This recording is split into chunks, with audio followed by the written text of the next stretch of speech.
এখন থেকে ঢাকার রাস্তায় গাড়ি নিয়ে বের হওয়ার আগে দ্বিতীয়বার ভাবুন, কারণ আপনি বা আপনার গাড়িটি যদি কোনো কারণে যানজট তৈরি করে তাহলে আপনাকে গুনতে হবে যানজট শুল্ক বা কনজেশন ট্যাক্স। এর পরিমাণ হতে পারে কিলোমিটার প্রতি ৬.২৭ টাকা। যানজট নিরসনে সরকারের এই নতুন উদ্যোগ ২০২৫ থেকে ৪৫ সাল পর্যন্ত প্রণয়ন করা নতুন পরিবহন পরিকল্পনায় সুপারিশ করা হয়েছে।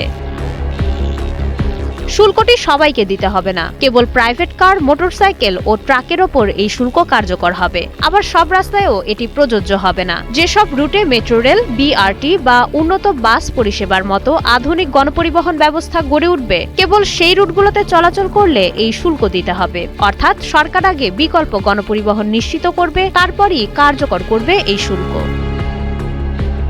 শুল্ক আদায়ের প্রক্রিয়াটি হবে সম্পূর্ণ স্বয়ংক্রিয়।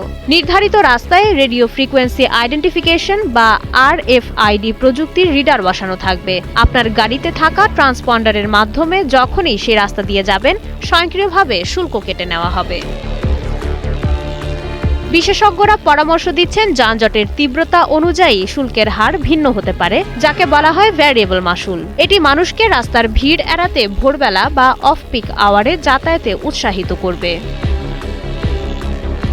এই শুল্ক আদায়ের মূল উদ্দেশ্য কেবল যানজট কমানোই নয়, বরং ব্যক্তিগত গাড়ির ওপর নির্ভরতা কমিয়ে মানুষকে গণপরিবহনে আগ্রহী করে তোলা। আর সবচেয়ে বড় ব্যাপার হলো, এই শুল্ক থেকে পাওয়া পুরো অর্থ ব্যয় করা হবে ঢাকার গণপরিবহন ব্যবস্থা ও সড়ক অবকাঠামো উন্নয়নের কাজে।